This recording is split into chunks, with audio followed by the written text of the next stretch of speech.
All right, super. We got about 1 minute to go here. All right.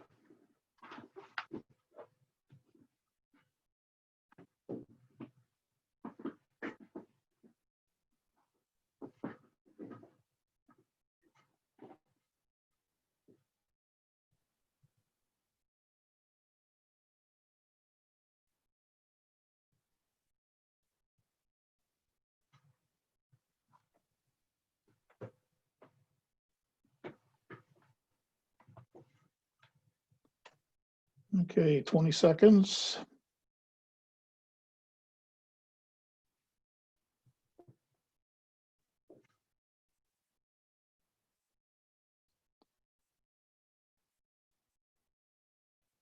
Five, four, three, two. Well, good morning, ladies and gentlemen, and welcome to our class today on cybersecurity. My name is Jim Carroll. I am the Executive Director of the Small Business Development Center of Hampton Roads and also the Vice President for Small Business for the Hampton Roads Chamber of Commerce. Today we are kicking off a series of lectures that will address cybersecurity issues. We are very, very fortunate to have partnered with Crenshaw, Ware & Martin and Darius Davenport, who is an expert in cybersecurity law. This cybersecurity is really now coming to the forefront thanks to the coronavirus and the migration we have seen from face-to-face meetings to more relying on internet-based applications, be it Zoom or webinars or anything along those lines. With the ease of operation comes also the tremendous threats that are out there due to malware, ransomware, hacking, losing control of client information, losing control of customer information, and maybe even having your systems crash entirely. There are ways that you can protect yourself, and Darius is going to be talking about how we can address protecting ourselves just by practicing basic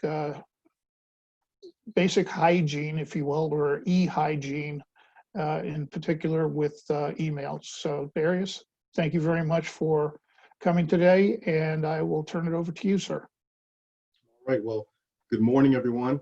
And once again, my name is Darius Davenport. And today we're going to talk about cybersecurity and business resiliency, because one of the things I don't think that a lot of small businesses and businesses in general really understand and fully comprehend that cybersecurity is a business resiliency issue. And we're going to try to make it easy. And one of the topics that we want to talk about today is that of email compromise. And so before we get going, I just want to remind everyone that this presentation is for educational purposes. And if you have any specific questions that deal with your organization, please, I encourage you to reach out to a cybersecurity professional. So once again, my name is Darius Davenport, and I'm a partner with Crenshaw, Ware & Martin. And my practice specifically deals with those issues related to cybersecurity and data privacy and mitigating cyber risk for businesses of all sizes. And so when we talk about cybersecurity, cybersecurity is not just an IT issue. It's really, as I said before, a business resiliency issue that has a lot of legal implications associated with it. And that's why today, the Chamber has invited, an attorney to talk about cybersecurity. In addition to it being a legal issue where there are lawyers involved, it's also really a team sport because it's going to involve management at all levels. So your company leadership and your IT department and your legal counsel need to come together, and HR need to come together to develop a strategy to deal with the challenges that cybersecurity poses for the businesses of today. So our agenda for this morning, specifically, we're going to talk about the limited topic of business email compromises. That has become really important in the cybersecurity field. We're going to talk about and define phishing. We're going to talk about some of the solutions. And if you find yourself as a victim of a business email compromise scheme, we want to talk about some of the solutions and how to respond to some of those issues. And so first, I want to start with a poll question. And, because of my screen setup right now, I can't pull up my poll. But what I want to know from you all, and what I want you to think about for a moment is, has your business ever experienced a business compromise issue? Has this ever happened to you? And maybe it's happened, but you just didn't know that it was taking place. And the second question that I want you to consider, do you really know what business email compromise is? And so with that, let's jump into the meat of the presentation. And I want to define business email compromise for you. And when we talk about issues of business email compromise, the starting point is from a place of social engineering. In social engineering, how it's defined is the use of deception to manipulate individuals into revealing confidential or personal information that can be used for fraudulent purposes, a whole host of purposes. And so I want you to kind of focus on that concept of deception and manipulation. That's really what it's all about. And when we talk about social engineering, really we're talking about the whole host of fraud and trickery that has been around ever since the existence of mankind. But now it's finding itself in our email inboxes, and it's affecting our businesses in terrible ways. And so when we talk about social engineers, it's important to realize that social engineers, they don't discriminate. It doesn't matter if your organization is big. It doesn't matter if your organization is small, because sometimes social engineers who are working with hackers, they're casting their net wide, and they're just trying to gain a foothold in any kind of organization that they can. But sometimes what they're doing, they're specifically targeting certain individuals in certain organizations because they know that, hey, if I snag this big fish, then I'll hook up to a gold mine, and I'll be set for a year or maybe even a lifetime if you're successful. And so when we talk about social engineers and their role in the area of business email compromise, basically, when we talk about that manipulation, we talk about basically that trickery, that social engineer, they're gaining access to an email account, and they're going to send emails as either the account owner in order to defraud others. So they're going to be targeting the company itself sometimes, because maybe they're going to send those emails internally. Other times they're going to send those emails to customers. And sometimes they're going to send those emails to individuals who are partners of the organization. And the goal, usually they're going to trick individuals into sending or wiring money to the hackers. So they're going to be redirecting legitimate payments, or because of the manipulation tactics that they're using, they're going to initiate new payments to these illegitimate parties. I want to give you guys a few examples before we kind of look at some of the emails and how those examples will look to you as they come into your email inboxes.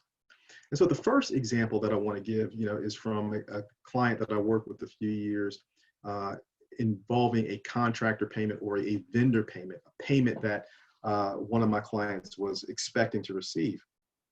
Basically what happened, the finance director was the target of this particular attack. The finance director received an email that looked like an email from Microsoft 365, encouraging him to validate his Microsoft 365 credentials. He mistakenly clicked on the link to that email. It took him to a web page that looked just like the Microsoft 365 login page. He entered his credentials as he was prompted to do, clicked OK, nothing happened. So he did it again to verify the credentials, clicked again, nothing happened. He thought that the link was broken, that the email was faulty, and so he went about his business. What he didn't know was that he had actually emailed or sent his Microsoft 365 credentials to an unsuspecting hacker.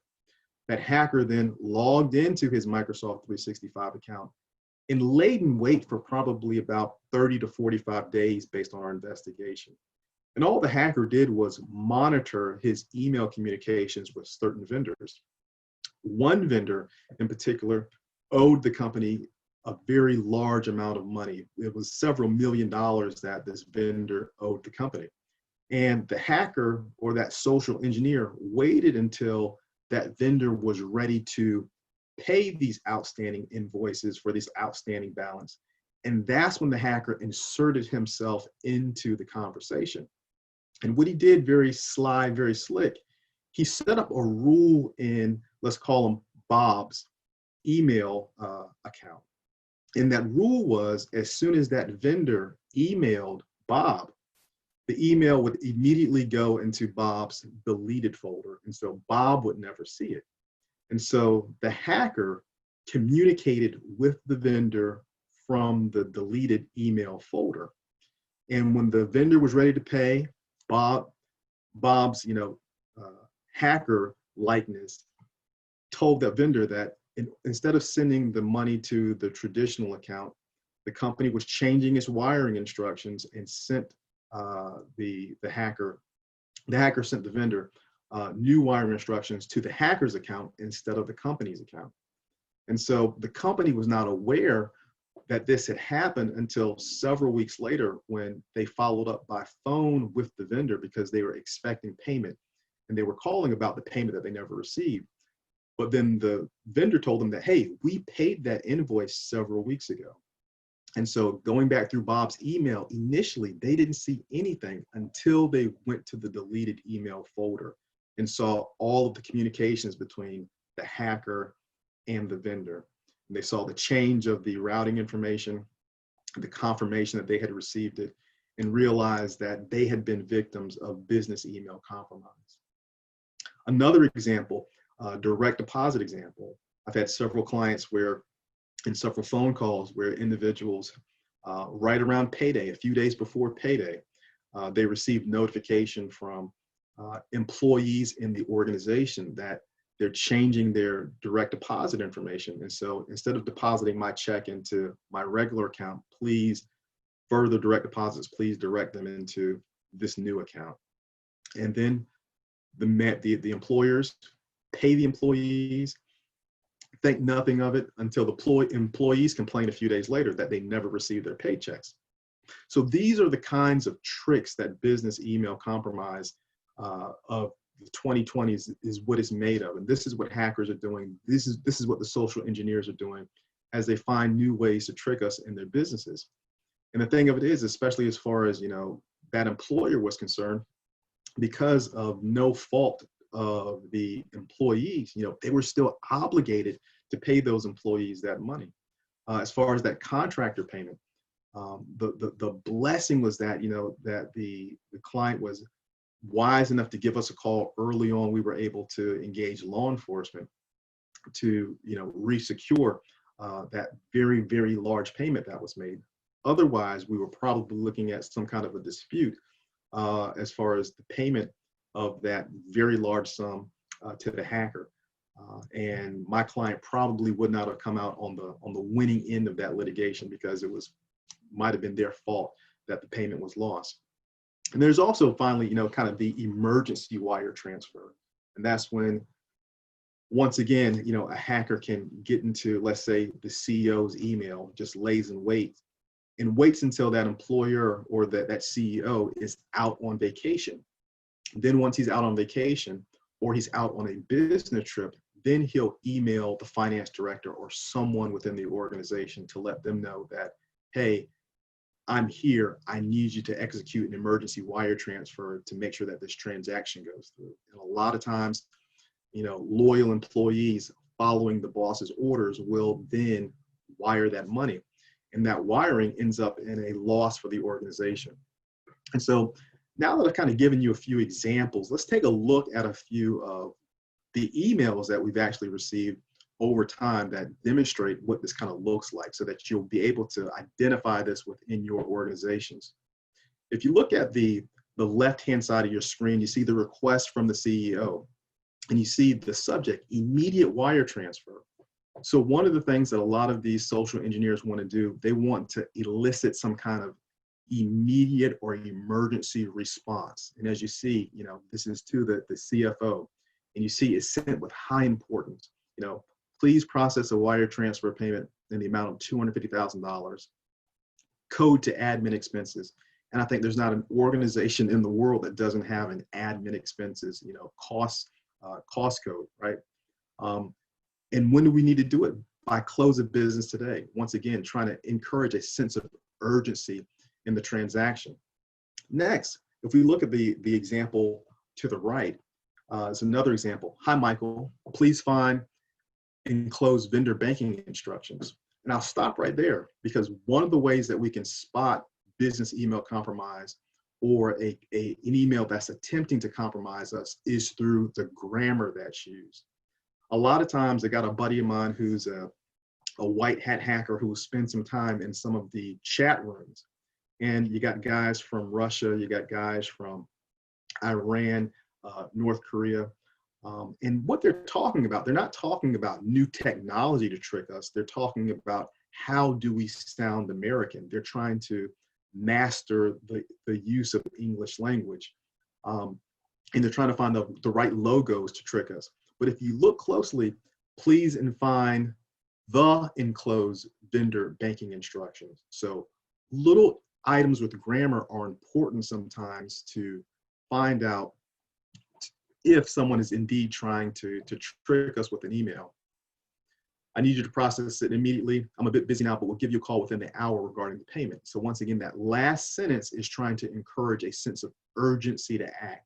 I want you to act on this without talking to anyone else. I want you to act on this without thinking about it. And when you see those emails, sometimes poor grammar and emergency, someone encouraging to take emergency or quick action, those are immediate red flags, right?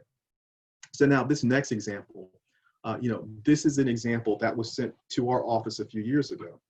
If you look at the email, here are the wiring instructions, confirm. This went to, as we see, Ryan Snow. Ryan Snow at that time, he was the managing partner of our law firm. If you look at the to line, it appears to come from S. Brinker, who is Steve Brinker, who is the transactional attorney in our law firm. Steve probably wires more money than anyone else in our law firm because he's a transactional guy. So for Ryan to receive an email that looks like it's coming from Steve, or Steve to receive an email that looks like it's coming from Ryan, that's right down Steve's alley. But what I want to draw your attention to, if you look at Steve's email, you see the email convention for our law firm, Steve Brinker, S. Brinker at cwm-law.com. But if we look at Ryan's email, we can see clearly that that email is not coming from Ryan. That's coming from a Gmail account, making it look like it's coming from Ryan Snow. So these are the kind of things that we need to look for and train our employees to look for when they're receiving emails that are potentially trying to compromise us in our organizations. So now that we've talked about the big block issue of business email compromise, I want to drill down a little bit and talk about phishing. We've probably heard about phishing, but I want to define it for you. When we talk about that trickery and that manipulation, these are emails or other communications, because it can be a text message, and even nowadays it can be a phone call, designed to trick any individual into believing that they should divulge their credentials, account information, numbers, or other information. So phishing can go to anyone within an organization. But then as we drill down on phishing, I want to draw your attention to spear phishing. So this is phishing attack that's tailored to an individual. So this can be an individual from the boss, like the example with Ryan to Steve, right? You have the managing partner talking specifically to an employee, trying to encourage them to take action. Or it can be an email to the boss from someone else, or from the boss. And just like it can be an email from or to a known contact. There was a spear phishing campaign that took place last year that involved several high-ranking members of local government. Because if I sit in a high-ranking capacity and I frequently work with another member of local government, when I see an email from him, I think it's legit, and I may take action that I may not take, because I know not everyone in the world has his or her email address. And several individuals were caught up in this particular spear phishing campaign. Fortunately, it was caught early, but once again, it's a psychological thing when we're dealing with a communication that we think is from a person that we know. There's a whole nother host of concerns when we get an unsolicited email from someone that we don't know, that's also trying to encourage us to take some action that could financially damage our organizations. So when we talk about phishing right now, especially in our area, there is a whole new era of phishing that has been brought on by COVID-19. It's a new angle on this criminality, which is still, once again, trying to take advantage of individuals. And so building on a whole host of existing scams, there are new faces, fake charities, online shopping. Some of these are encouraging us to buy masks, hand sanitizer, or the things that we need to, combat COVID-19, but they're actually phishing attacks. And so we need to be careful of those. There are also organizations or phishing attacks that are impersonating organizations like, the World Health Organization or public health officials. And they are all just trying to get you to click on these links that could potentially, cause you to give unauthorized access to your email account, or maybe even to your whole computer enterprise, to a hacker. So along those same lines, we have some deactivation scares. Basically, a deactivation scare is, it could be an email that looks like it's coming from Adobe. It looks like it's coming from Microsoft. It looks like it's coming from, your email vendor or some other electronic vendor that's telling you if you don't take certain actions, they're going to deactivate your account. A lot of times these are also linked to lookalike websites to help support the scam. Another way that we've seen some phishing attacks, law enforcement or those individuals who are regulated. For example, if you're a realtor and you have a realtor license, and maybe it's the organization that gives you your credential, sends you an email that tells you that, hey, your license, you're risking, having your license revoked or suspended. Click here to find more information. Or maybe a law enforcement agency has emailed you to tell you about some illegal activity.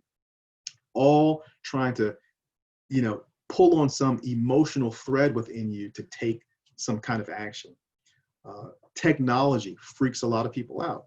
But maybe if we get an email that's saying it's from some kind of technology support organization or from some cybersecurity organization to warn you of a threat or letting you know that your computer has been compromised, quickly you want to take action to remedy that situation.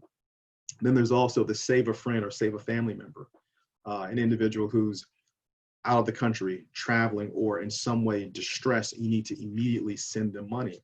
And once again, we've kind of seen this with the CEO. We wait till the CEO goes out of town, and now we need to send him money quickly because he has requested it. Another one that's kind of new is, unsolicited job applications. Hackers can embed a PDF or a Word document with malicious code that can spread on your computer or out throughout your network. And sometimes, that job application for the job that you did post, or the job that you didn't even post, that application is actually a malicious packet of data that's waiting to, corrupt your system. Same thing with, an unsolicited offer. If you didn't ask for it, here's someone that's saying, hey, I want you to join me in this business opportunity, click on the link, or, open the PDF that's attached to this email to find out more details about this opportunity that I want to present to you. Sometimes, it's a trick, especially if it's something that you're not asking for. Another thing is conference invitations.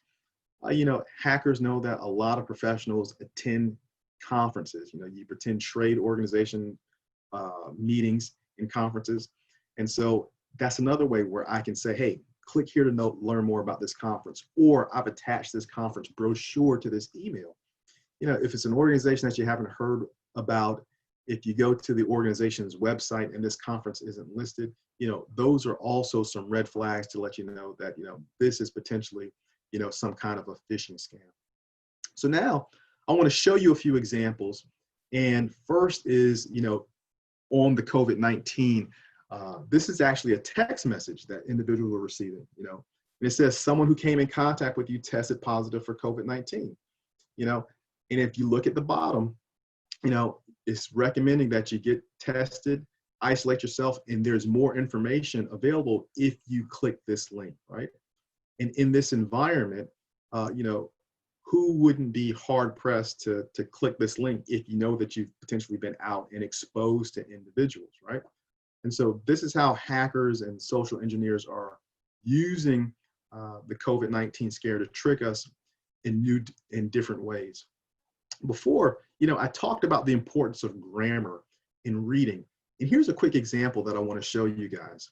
If you look at this, you can probably read this, okay? According to a research at Cambridge University, it doesn't matter in what order the letters in a word are. The only important thing is that the first and last letters be at the right place. A lot of us, if we're reading this, we can read this, right? Because our brain does something that helps us out. It fills in the gaps. And so this is the challenge that we face a lot of times when we're trying to read an email to judge, is it legitimate? A lot of us, we're busy. And because we're busy, we quickly scan a lot of the email correspondence that we get because we get so much of it. But we may be missing some of the warning signs and some of the red flags that this is actually a hacker at work. So now let's take a look at this one. One of the things that hackers like, they like really legitimate logos, because a lot of times once we see a legitimate logo, that brings down our level of alert, right? And so they have a nice Microsoft logo at the place at the top of this email. But if we read the email, please confirm email password for. So please confirm the email password for the individual. So that's immediately a clue that something is amiss in this email. And really, if we're really gauging this email and looking to see if it's a phishing scam, we started at the wrong place. We needed to start actually at the top, right, of the email to look who it's coming from, who it's going to, and confirming that the email addresses are actually legitimate addresses. And we'll talk about that in a second. Next thing I want to quickly point out, it says that this is an automated message at the bottom. If you see the note under check now, so it says this is an automated message. And right there, there should be a period, right? Then capital P, please do not reply. So there are subtle hints in this email that let us know that this is actually an email that is a deactivation scare, and it's from a social engineer trying to manipulate or trick us to click on this nice, big, beautiful check now box, right? Which is going to take us somewhere that we don't want to go. Next, here's another example. And this is a popular example because if you look at the to line, it says to johnpodesta@gmail.com. So this is the infamous email from the DNC hack. And I want to point out a few things about it real quick. If you look very closely at the top on the from line, the Google email address is close as it's designed to be, but it's not authentic, because it's not Google email, it's Gmail, right? But if we're reading quickly and we're scanning and our brain is filling in the blanks, Google email looks close enough. Next, if we look at the subject line, someone has your password, you have to ask yourself, is that the voice that the author traditionally communicates in? Does Google communicate, someone has your password? No, traditionally they say there's unauthorized access on your account, right? So that's another red flag. Next, hi, John. There should be some kind of punctuation following hi, John. That's missing. The next thing that I want to point your attention to is, the operative link to change the password. So if we look at the operative link that they want you to click on, that link is in no way, shape, form, or fashion associated with anything related to Google or Gmail. And so that's the huge red flag. And these are the kinds of things that we want to be on the lookout for. So here are another few lookalikes. This is an email, going to Wells Fargo. Dear James, we're writing to inform you that the personal security key for your Wells Fargo account has expired. Then, as a result, is no longer valid. This sentence structure is poor. And when you look at this poor sentence structure, it's highly likely, as was the case with this email, that it's written by someone who really does not know or is not familiar with the English language. But there are a whole host of other issues. If you look at the link from cabinet something is, in no way affiliated with Wells Fargo.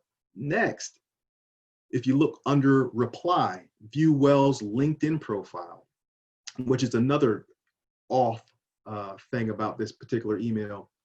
And then as we look at the bottom, if you have needed assistance or have questions, please contact LinkedIn customer service. So this is a Wells Fargo email with elements of LinkedIn blended into it.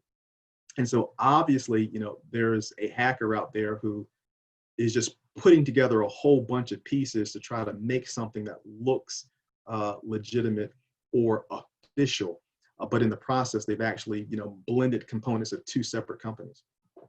Next, if you look at the right hand of your screen, this is an example of a lot of the bad links and or email addresses that the FBI has compiled over a few years for Bank of America. And once again, if we're reading quickly, some of these, may quickly trick us, but they're slightly off. But as you see, every one of them is trying to, in some way, imitate bankofamerica.com in order to get us to take some quick action, right? A few other lookalikes. These are recent. This one, it's from my wife. She received this one, this week. Once again, hackers are trying to trick you with nice looking logos that look official. So automatically we see this is from Chase. Maybe my threat level is going to go down. But the thing is, we don't even have a Chase account, right? Let's look at the grammar. We apologize, comma, this is happening to your account. That doesn't make sense, right? We found fraudulent activity on your last transaction. This is an action to keep our customers doing transactions safely. Once again, broken grammar, broken English. Next, if we look at the target example, I got this one yesterday. Delivery confirmation, especially in the COVID-19 era, a lot of us are receiving a lot more packages to the house. And so we may quickly click on something because it's something that we're expecting, right? And then delivery confirmation, then why are you congratulating me for the confirmation of delivery? So once again, the messaging is off. And once we train our employees to spot these kinds of inconsistencies and spot spam of this type, it becomes easier for us to protect our business organizations. I had a case last year. The email that we tracked the breach of that particular organization back to was actually, it was a Target coupon. It was like save 75% on Target. So the employee was like, yeah, I want to save 75% on my online order. They clicked on the link and compromised their organization, which talks about, another reason why, your business email should be for business email only, because this employee was actually receiving on a daily basis probably 200 spam emails because they were using their business email for non-business purposes. And so we deleted probably a few thousand spam emails off the server, and we were able to track it back to, a Target email. But this is another issue that we have a lot of times around the holidays as well, because some of these offers are too good to be true. When we talk about lookalike examples as well, a lot of times we receive an email, but that email is then going to direct us to a website where some of the damage happens. And that's maybe where we will enter the credentials and essentially turn those over to a hacker. One of the things that you want to look for on websites is this. If you look at the top, there's that little lock, okay? And that little lock means that this is a secure site. And sometimes you'll see HTTP, but really what you want to be able to see on any site that you're entering your password, you want to see HTTPS. That means that that site is secure. And even though hackers now have found some ways that they can make it look like a secure site, traditionally, you know, you're doing the right thing if you're making sure that any site that you're entering your credentials either has HTTPS or has that little lock in the URL line. I talked a little about regulator emails, but this is another example. This is from the IRS. We all know that the IRS is not going to email us, but you know, it talks about, you know, a refund from a payment, and then that last line, click here to get started. Nice little clean link, right? But if we look closely, it's from, it appears IRS Online, but if we look, that's actually coming from ahr@irxt.com, which is not the IRS. Another example that I really quickly want to touch on, because this one is newer within the past, you know, few months, but this is sextortion. And basically what a hacker says is, I infected you with malware a few months ago, back when you visited an adult site, and since then I've been observing your actions. The malware gave me full access and control over your system, meaning I can see everything on your computer, turning your camera, microphone, so on and so forth. Sometimes I've seen some other variations of this email where the hacker will actually give you proof that they have a password of yours. And a lot of times hackers, it's easy for them to get these passwords, because if you look at all the organizations that have been hacked over the past few years, whether it be LinkedIn, Marriott, so on and so forth, hackers have full list of emails and passwords that you've used before. And so a lot of times people will see their name, their email address, and a past password that they've used. And all of a sudden, you know, what do I have to do to make this stop, right? And as you see here, you know, there's a threat that they're going to expose, you know, the videos that they've made of you, but you can prevent them from transferring, you know, $900 to their Bitcoin address, right?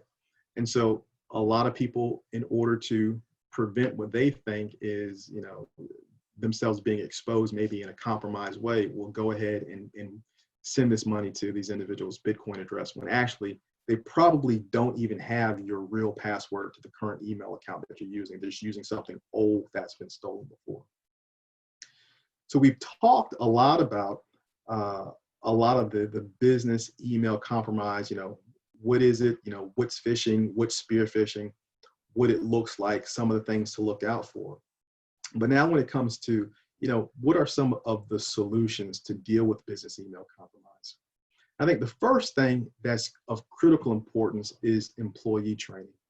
You want to be able to make sure that your employees are getting training just like this we're receiving right now, so that they can begin to look at an email with a more suspicious eye, to look for some of the hints that, you know, this email sounds off, it looks off, and maybe I'm not going to comply.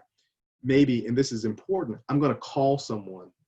I'm going to verify either within our office or maybe even from the person that I received this from, to make sure that this email is legit. After we've started training in our organization, you know, a few years ago, you know, I constantly get emails, you know, does this look right? Is this legit? I think this is false. You know, we want to look at this further before individuals are just clicking and responding to emails that are phishing attempts.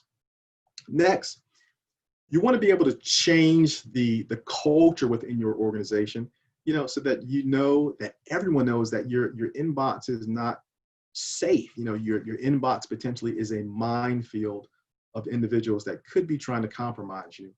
And once you change the culture in your organization to realize that there are a lot of tricky things that may be showing up in their inbox, that's half the problem. Next, be suspicious about emergencies. Be suspicious about emails where individuals are trying to encourage you to take some immediate action without verifying it with anyone.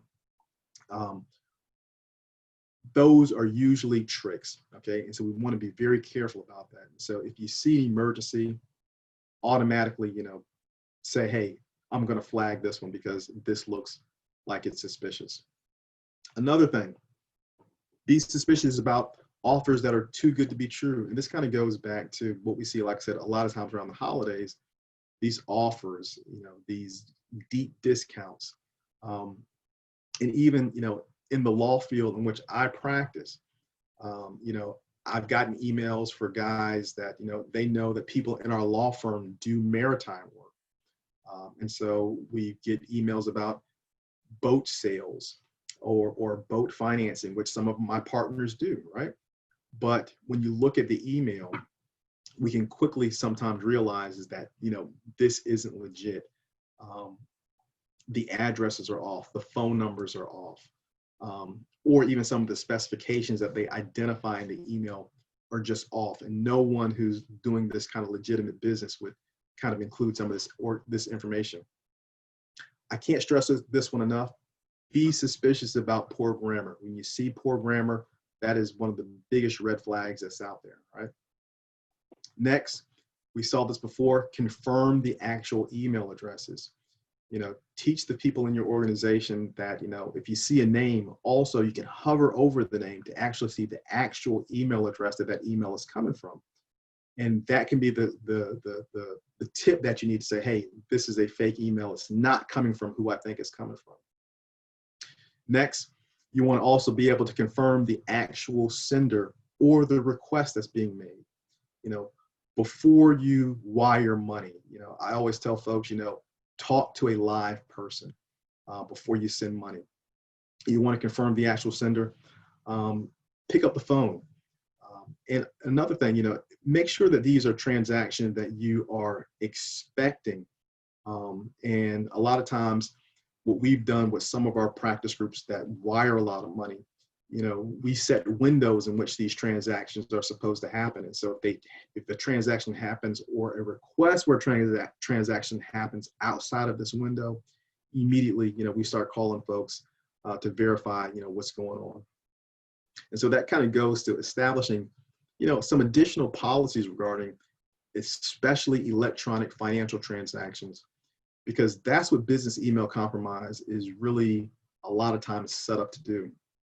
With BEC situations, a lot of times, some of these folks, they're not really trying to just hack your entire IT infrastructure to look for ransomware attacks or look for other things.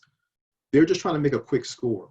Some of the countries where these attacks originate from, people may live on a few $100s a year. So if they can get a $1,500 score or a few $1,500 scores during the course of a day, they've made a few years worth of income, and so you want to establish policies regarding electronic financial transactions, no matter how big or small. And next, like we talked about before, when you are entering your credentials, verify that your websites that you're doing so, that they are secure. So be suspicious about everything in your inbox. So if a business email compromise scenario happens in your organizations, I want to quickly talk about how to respond. And so one of the first things that you want to do once you confirm that, hey, we actually have business email compromise scenario taking place, call your data counsel. That's of critical importance, because if law enforcement has to get involved, or if the loss is as such that you need to conduct an investigation, you want that investigation to be conducted under attorney-client privilege, which is of critical importance. If you're facing a lawsuit, you don't want to call your data forensics company and have them initiate an investigation, but then you have to turn all that information over to the other side if you get sued, because your attorney didn't initiate the investigation and cloak that investigation under attorney-client privilege.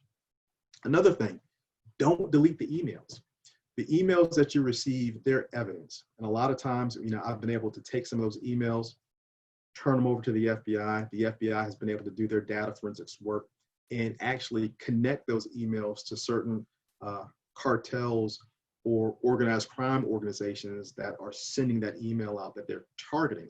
So don't delete emails, because if you delete emails, sometimes you're deleting the evidence. Next thing, don't wipe your hard drives. A lot of times when people experience business email compromise or just data breaches in general, they'll call IT. IT immediately wants to fix things, and the first thing they think about is that they want to wipe hard drives. But once again, when you wipe those hard drives, you're getting rid of the evidence. And once again, that evidence is helpful if law enforcement is involved, and you have to turn that over to them. And I don't want to freak you out or scare you when I say calling law enforcement, because a lot of people, I think their first inclination when they hear law enforcement is that, they don't want to have law enforcement involved in some of these situations. But law enforcement will view your organization as a victim. They're not going to come in with, SUVs and start snatching computers. They want to work with you, and they'll do as much or as little as you want them to do. Ultimately, they're trying to track down the bad guys to make sure that this doesn't happen to anyone else. So definitely disconnect your affected computers from your network. Next, consider if you need to notify your clients. If this is the kind of thing where, you feel that a lot of information or emails have gone out in the name of the company, in the name of someone prominent in the company, do you need to let clients know? Do you need to let your business partners know? And do you need to let your employees know? Because sometimes if someone has been in your system and they're just creeping around and you don't know where they are, you want to put your employees on notice that something may be a little off and to look for suspicious emails for the next few weeks, right? Next, business email compromise can be the gateway to a larger data breach. And so if there is a data breach, or even if you suspect, there's been some kind of compromise of an email system, you may want to do a further investigation to see if a data breach actually occurred. One of the things that, I gave you the example of, the client who had the pretty substantial loss, but we still had to do a data breach investigation because we found out that the finance manager, Bob, he had about a decade's worth of email. And in that decade's worth of email, they were able to find the company forms that they used to send to the unsuspecting vendor to change the the wiring information, excuse me. But there were also spreadsheets with a lot of employee information, addresses, social security numbers, driver's license numbers that were also. So you could have a data breach investigation. And sometimes, like I said, business email compromise, that is a hacker's, they're opening the door potentially to a larger data breach scenario where they do go in and encrypt hard drives or begin to steal data. Next, you also want to consider if law enforcement needs to be engaged. Remember, law enforcement, they're your friend in this situation. They want to help. And also, you may want to consider filing an insurance claim as well. So now what I want to do, I want to quickly, review with you. And this is an email that I received. And I put this email up because, this email is an email that I didn't respond to, but, it's an email from an unsolicited conference. And one of the things that, is as a red flag for me personally, is there's an attachment. I don't open a lot of attachments because I do cybersecurity. I know I have been targeted before. And so I don't open a lot of unsolicited attachments. Next, it's a conference that I'm unfamiliar with, subject matter that I'm unfamiliar with, that I don't even practice. Also, there are a lot of opportunities for links to click on that I'm just not going to do. All right. And so for me, this one, it could be a totally legitimate email that I received. However, just to be on the safe side, looking at the health of my organization, I'm not going to engage this email in any capacity because, you know, I want to protect my IT infrastructure. And so now, because we're running short on time, I want to be able to answer a few questions. And I see we have one question in the chat. And the question reads, is it safe to leave an undeleted email in your inbox if it's potentially from a social engineer? Any way to give it to an estimate on a data breach investigation? So first, I always recommend that if you have a email that you suspect is from a social engineer, delete it, but then also delete it out of your deleted folder. Also, if you can mark it as spam or as junk mail, depending on how your email is configured or whatever system that you use.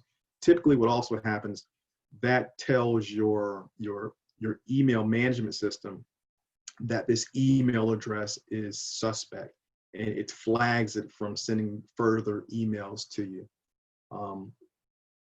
The next question, any way to give an estimate on a data breach investigation?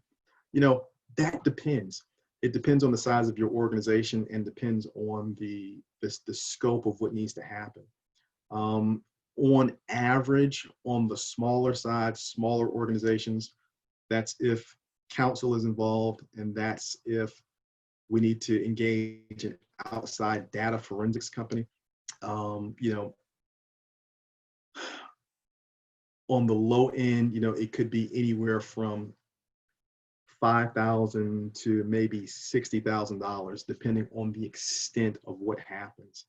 The 60,000 plus, those are when traditionally we see those when there's a ransomware attack and your whole system has been wiped out.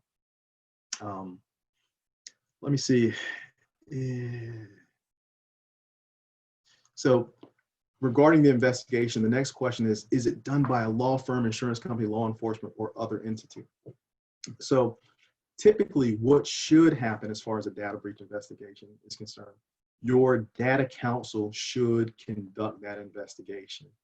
And what your data counsel will do, your data lawyer, they will contract with a data forensics firm, which is different than IT. You know, IT traditionally, what they do, they make the computers talk to each other. But, you know, when we talk about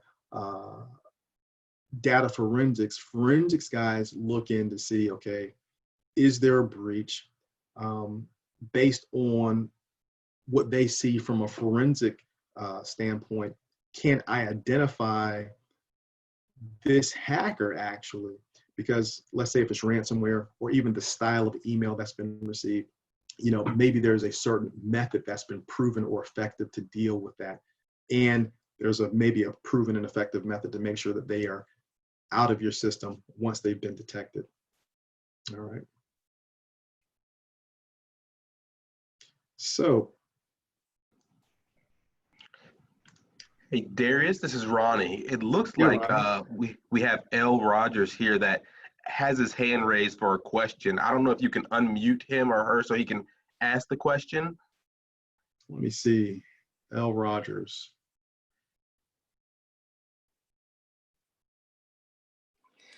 Hi, thank you so much for this great talk. Unfortunately, I got the time mixed up and came late. You may have answered something like this, but while using my tablet, there was a time when it blacked out repeatedly in seconds over, I don't know, let's just say 30 seconds.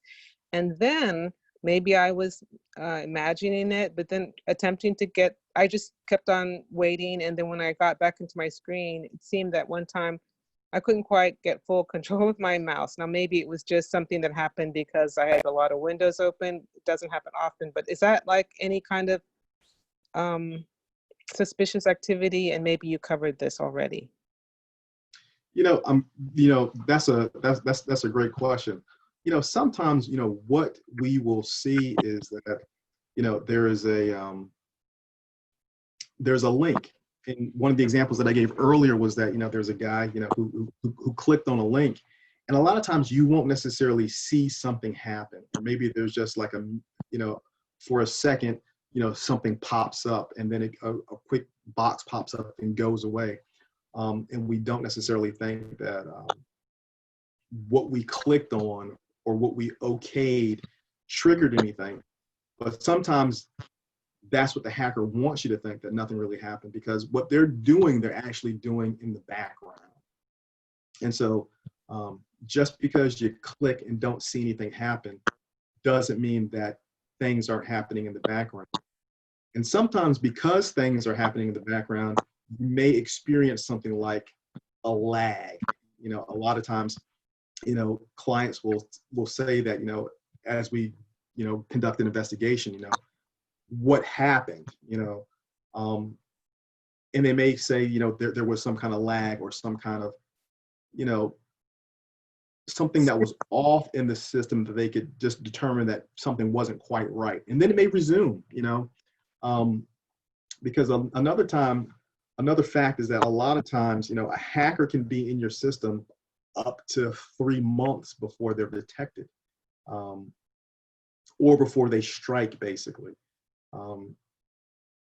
So yeah, so there could be some cause for concern, but if you're running good antivirus software that's up to date, then hopefully it'll be able to catch any kinds of infiltrations. Did I answer your question? Thanks, and maybe I need to follow up and find out, a little bit more and listen to the recording. Thank you very much. All right. All right, so what I want to do real quick, I want to launch a poll to kind of gauge, some of the things that we've talked about so far in the program. And can everyone see the poll, Ronnie? They should be able to, yes. Okay.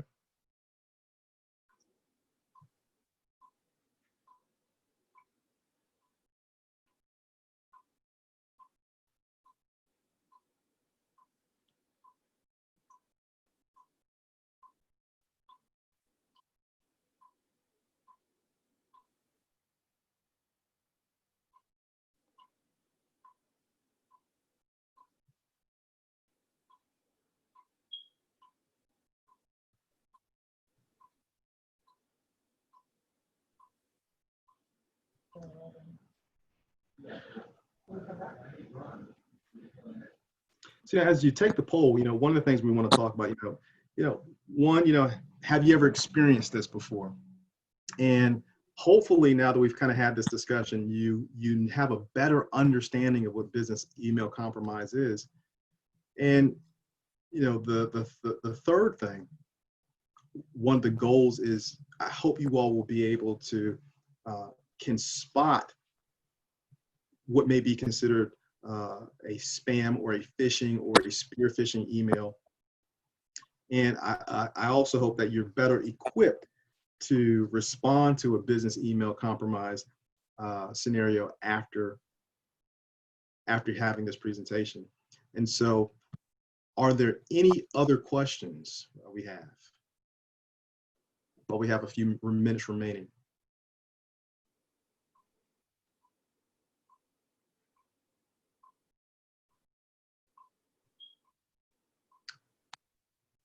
All right, well, if there are no other questions, I want to let you know about some of our upcoming programs. The next program is about business risk. The business email compromise is definitely business risk, but a lot of times, we're not able to kind of quantify this risk to explain it to management, explain it to employees, or maybe even explain it to our board. But we're going to talk about some of the business email risks that cybersecurity poses. Next, we're going to talk about data breach incident response. How do we respond to a data breach, and then how do we prepare? Then finally, and I think this is important, and especially in this COVID-19 scenario, what are some of the must-have cybersecurity policies for business? And this has become increasingly more important as a lot of us are working remotely. And there are a few things that we may want to do differently because our workforce is dispersed. All right. So, with that, it's been a pleasure to share with you all. If you have any questions, please don't hesitate to reach out to me at Crenshaw Warren Martin. My email address is ddavenport@cwm-law.com, or you can give me a call at 623-3000. Once again, that is 623-3000. All right. That's all I have for you. I hope to see you at the next program.